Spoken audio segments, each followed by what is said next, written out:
Well, welcome back, guys. Today I thought I would take a look at the new Netrunner Linux release.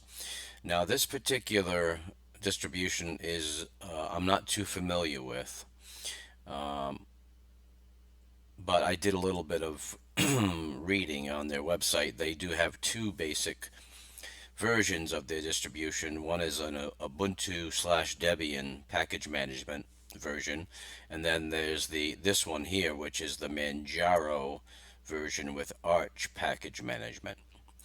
It's a little bit different than uh, most distributions.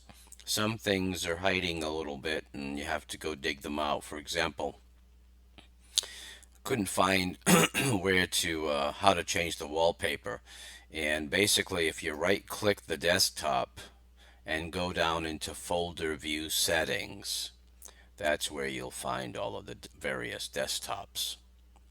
So it's not where I would have looked, but I was able to find it.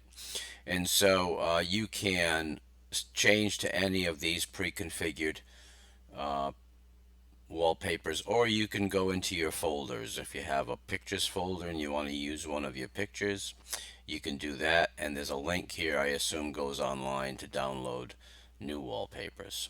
So that's where that's hiding. Now, after only a few minutes with this distribution, I am pretty impressed with it so far.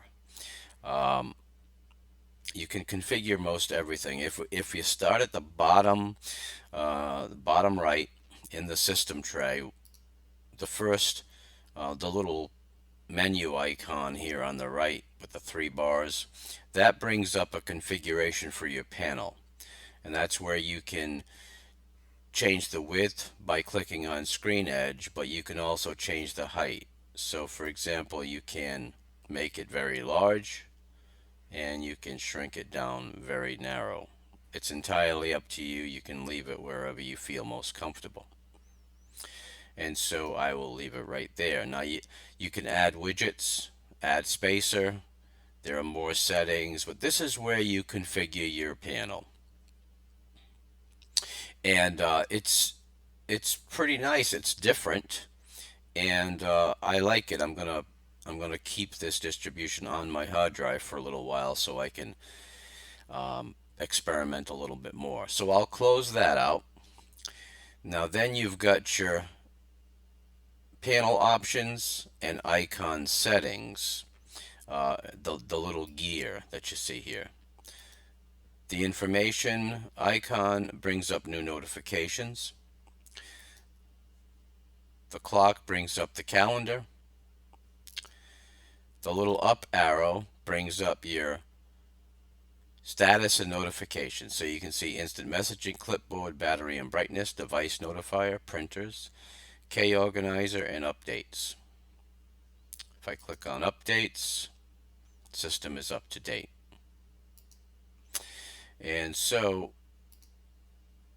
let's move on. Now the little icon here for your networks, it shows your wired and your wireless. Very nice. Everything configured properly out of the box, I might add. Then you've got your standard volume and input and output devices.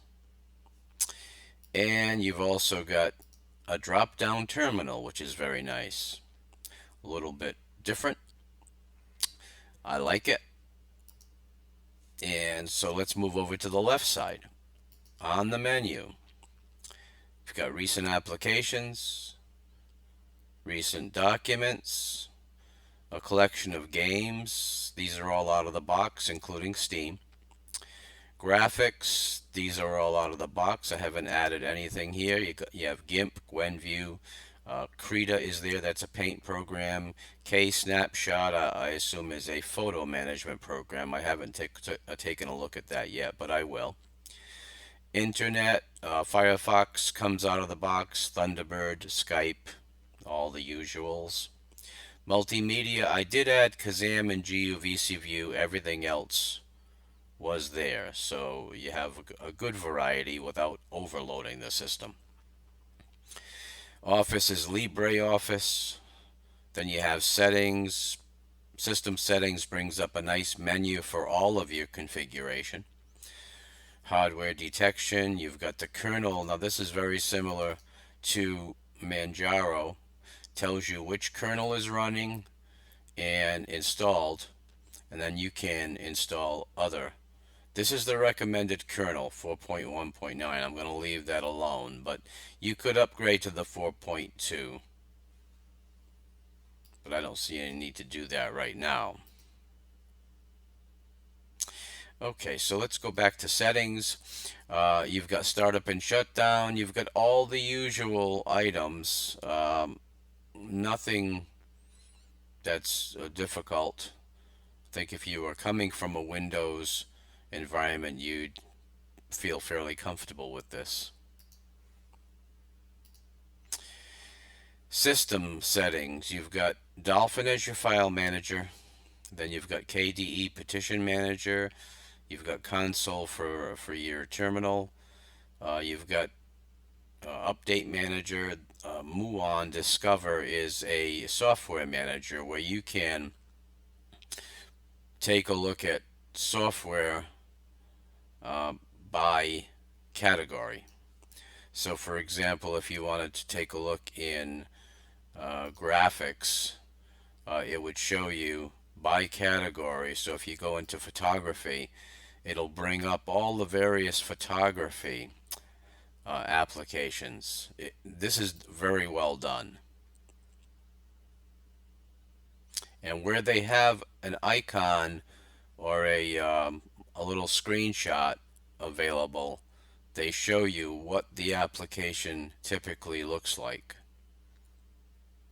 So this is very nice. Now you can also click on installed and see what is already installed, and you can easily remove software that came pre-installed. So if there are items that are pre-installed that you don't need, you can easily remove those. Okay, so and then we have utilities, basic utilities, import wizard, VirtualBox, there's a calculator, a clipboard manager, and then the usual power, shutdown, restart, hibernate, suspend, the usual options there. So this looks to be a pretty nice distribution. So far it's running very fine out of the box. It's a hardware install on a solid state drive. It recognized all of my hardware and configured it properly. I see no weaknesses. It's a nice little distribution, and as I said, it is different, so I'm going to keep it around for a while, take a closer look at it, and see how it measures up to what I'm normally used to, which is the standard XFCE type Manjaro distributions. Now, this is a KDE based install, and as far as the Netrunner Manjaro Arch distribution, you don't have any other options. You can run KDE. Now, you may be able to install other desktops and then switch to them at the login screen like you do with some other distributions. That would be something that you could probably do, being that it is a Linux distribution. So that should be doable. So that is it, guys. This is the Netrunner Arch Manjaro install. It is the latest install. I think they're calling it 1509. But it is the latest rolling release install. And so far it looks good. So that's today's video, guys.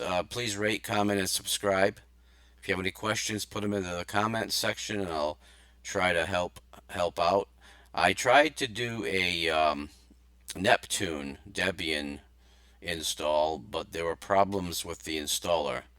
And also, I tried to do a Sparky Linux install of their newest release, and also problems with the installer. So I don't think it's my system, because I went and grabbed Netrunner and it installed fine. So it could be just a a little data glitch on the ISO files. So I'll try again to get those two. So hopefully I'll be able to review the new Sparky Linux and the Neptune Debian release.